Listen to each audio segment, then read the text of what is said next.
位小朋友大家好，那我们这一关叫做正确使用抗生素。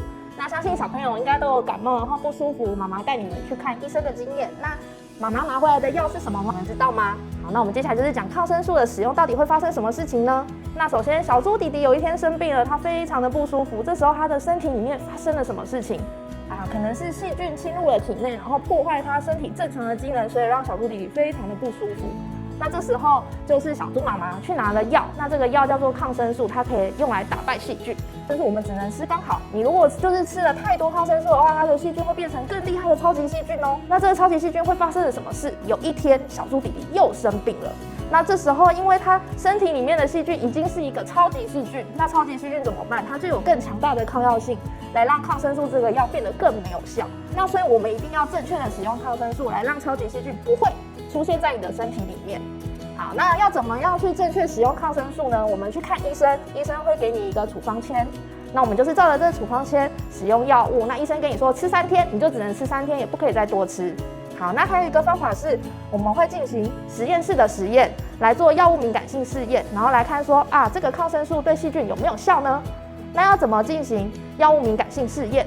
这个是一管菌液，然后实验室的工作人员就会把棉花棒进入菌液里面，旋转几次，让它都沾得到菌液。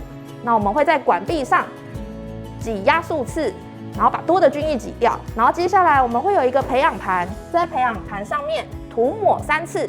那我们每一次要旋转45度。接下来第3次。那涂抹好之后，我们会有一个圆圈圈的图卡，这个图卡上已经有帮你画好你的抗生素的指定要贴在哪里。好，那我们就用镊子夹取抗生素的药片指定，按照圆形的圈圈贴在它的位置上，然后盖上培养盘的盖子，拿进去培养箱培养。好，那培养后隔天会有2种状况。如果今天抗生素对细菌有效的话，我们成功的打击细菌，那它会有透明的抑菌圈。那小朋友就可以拿尺出来量，它的透明的抑菌圈有多大圈呢？那越大圈就代表这个抗生素越有效，把细菌打败得很干净。比较不好的状况是什么呢？就是可以看到旁边有一个完全没有透明的抑菌圈，代表这个抗生素完全没有效，细菌可以生长得很好。好，那我们实验大致上是这样。那接下来的话就是小朋友会拿到自己动手做的材料包。那这个材料包里面，因为我们这个是在实验室养真的细菌，那小朋友不可以自行操作，所以我们寄送的材料包是比较安全的液体。好，那里面的话一样也会有刚刚实验室操作人员使用的养菌管。那里面的话是安全的液体，那小朋友还是要安全的操作哦。然后一样会有棉花棒，那小朋友就是一样沾取，然后涂抹在这个培养皿。那已经有帮你们贴好，就是有画圆圈圈的纸了。然后这边的话则是镊子跟指定，小朋友可以把它夹取粘在圆圈圈上，这样就完成咯。